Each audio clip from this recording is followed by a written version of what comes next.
Hey guys, welcome back to my channel. I am Brianna. In this video, I am going to talk about the book The Perks of Being a Wallflower and my thoughts and feelings after reading it. So, The Perks of Being a Wallflower is a novel written by Stephen Chbosky in the year of 1999, and its film adaptation later came out in the year 2012. That film adaptation was fantastic in my perspective, and Emma Watson starred in it. So yeah, Emma Watson starred in it, so it has to be fantastic. Well, what is this book about? The book is in a form of this kind of diary where the protagonist Charlie is consistently writing letters to an anonymous friend, and every letter begins with "Dear friend" and it ends with "Love always, Charlie." So Charlie is a high school student in the United States, and when the book begins, Charlie has just experienced several traumatic experiences, including his closest friend in middle school committing suicide last spring. So he ended up being alone and having to enter high school all on his own without any friends close to him. However, throughout his journey in high school, he got to meet two good friends who are Patrick and Sam. They are stepbrother and stepsister to each other, and the three of them formed a very close friend circle, and Charlie was therefore introduced to Sam and Patrick's friend circle and widened his entire horizon about high school. So the reason that this book is called The Perks of Being a Wallflower is because Charlie has a personality that can be best described as a wallflower. What does that mean?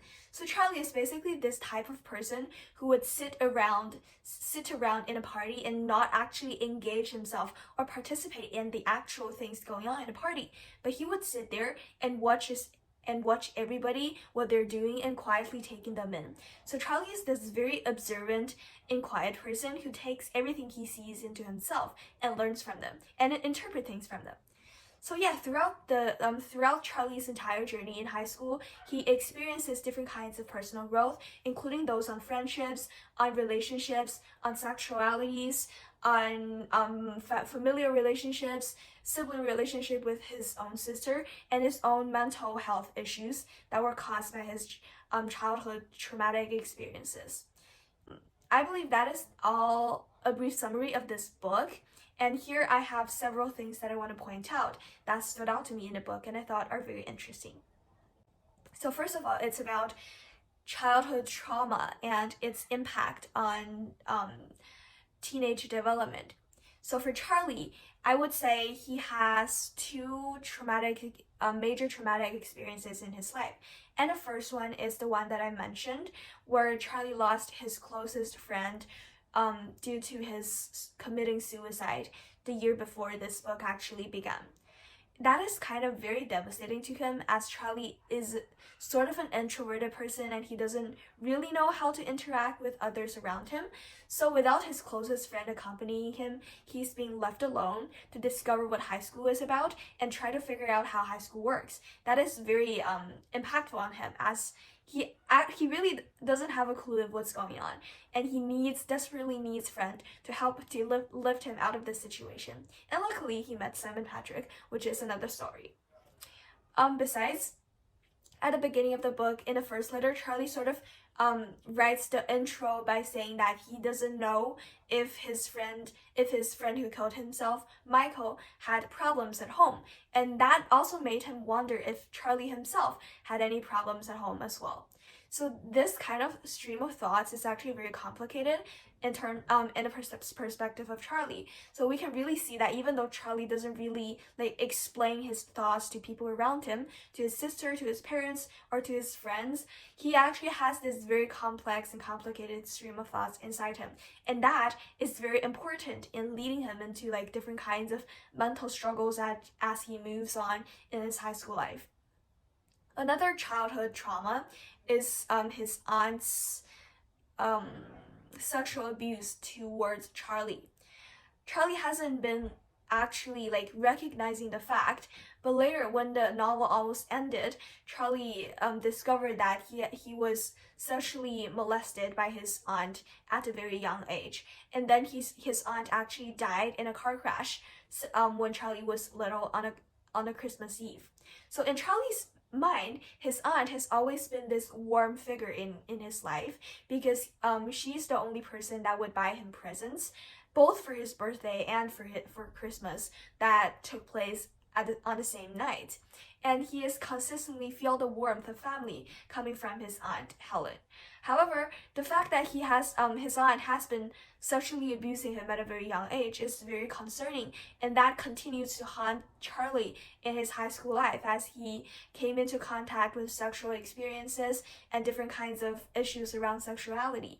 Yeah, so these are two childhood traumatic experiences that shape Charlie's identity hugely. The next point that I want to discuss is the impact of family environment in a child's development. For Charlie, he lives in a family that is quite conservative and that is not very open to the free expression of feelings. Both Charlie's mother and Charlie's father lived in an abusive family when they grew up.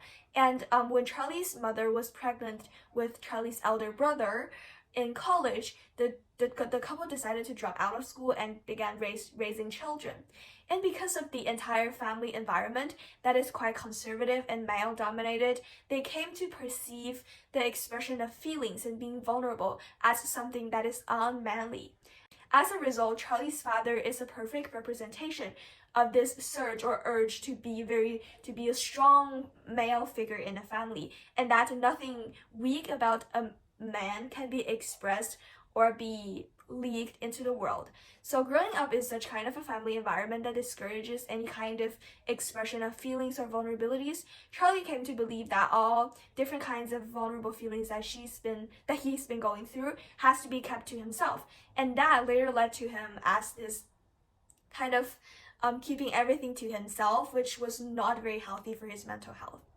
And this also applies to Charlie's sister, Candace, because she's also been used to such kinds of seeing men who are abusive and controlling as a sign of power. As a result, in her own relationships with her boyfriend, when she was beaten by her boyfriend, she came to understand it as a sign of his boyfriend's power and strength, which is really harmful to her as she could have been harmed and her own independence isn't being expressed in this process. And this sort of leads me to my next point, which is the importance of friends in one's life. In The Perks of Being a Wallflower, Charlie is extremely helpful, extremely lucky to meet dear Sam and dear Patrick as they are opening up an entire new way of living for Charlie. As stepsister and stepbrother, they basically talk to each other about everything. They're extremely open in terms of expressing how they feel and pointing out how they think others could improve.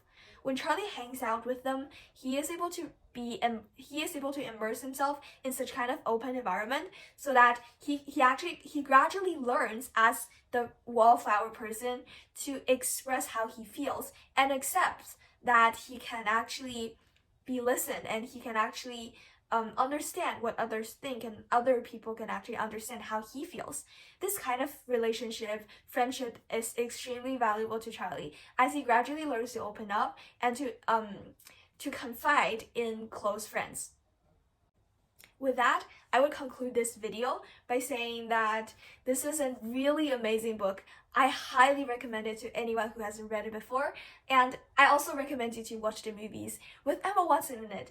You'll be deeply amazed by how fabulous this book is and how fabulous this entire movie about it is as well. Because this book is sort of like featuring a sense of counterculture, if you know what I mean. People are trying to figure out like who they really are in this novel and finding out their own unique personal styles and to like fight against this sort of stagnant cultural and emotional climate that they're living in.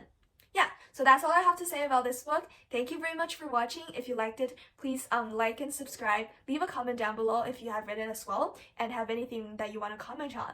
I'll see you next time. Bye!